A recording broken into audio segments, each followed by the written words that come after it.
আমি চ্যালেঞ্জ দিলাম, জামাতে ইসলামের কোন নেতা বলেছে আমার কাছে যে জান্নাতের টিকিট আছে বিক্রি করছি? মাননীয় প্রধানমন্ত্রীকে জবাব দিতে হবে কেন তিনি এটা বলছেন। টিকিট বিক্রির একটা কথা বলা হয়েছে। মাননীয় স্পিকার, একটু প্লিজ। কোরআন মাজিদে একটি আয়াতকে কেন্দ্র করে এটা ভুল বুঝাবুঝি হচ্ছে। আল্লাহ তাআলা সূরা তওবার 111 নম্বর আয়াতে বলেছেন যে আল্লাহ তাআলা জান মালকে কিনে নিয়েছেন জান্নাতের বিনিময়ে।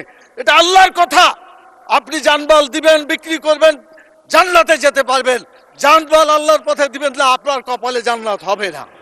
এটা আল্লাহর কথা, এটা মানুষের কথা না।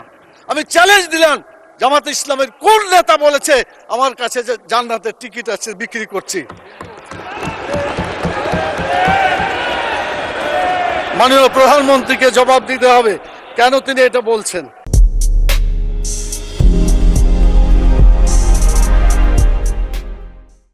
আমাদের ফখরুল ইসলাম সাহেব বলেছিলেন আমরা শরীয়তের আইন বিশ্বাস করি না।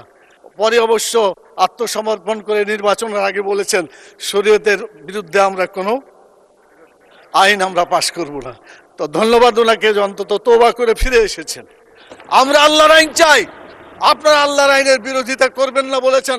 অতএব আসুন বাংলাদেশে মানুষের আইনের কবর রচনা করে কোরআনের আইন প্রতিষ্ঠা করি রব্বুল আলামিন। আল্লাহ তাআলা আমাদেরকে সে তৌফিক দান করুন। মাননীয় স্পিকার, কথা বলার সময় নাই। আমার নির্বাচনী আসনের কথা, সকলের জন্য যে কথা, আমার নির্বাচনী এলাকা গোদাগাড়ি তাদের একই কথা। মাননীয় স্পিকার, আমি কথা শেষ করতে চাই এভাবে যে আমাদের দেশে বড় বড় আলেম আছে, তাদের ব্যাপারে এআইকে কেন্দ্র করে ওষুধ বিক্রি করার একটা অ্যাডভার্টাইজ দেখা যায়। তো এআই যে এইভাবে বড় বড় ওলামায়ে কেরাম, আহমদুল্লাহ সাহেব, আজহারি সাহেব, জাকির নায়েক ইত্যাদি, তাদের বিরুদ্ধে যেটা মানে এই সেক্স অ্যাডভার্টাইজ করার ব্যাপারে ওষুধপত্র বিক্রি করছে, এটার বিচার হওয়া উচিত।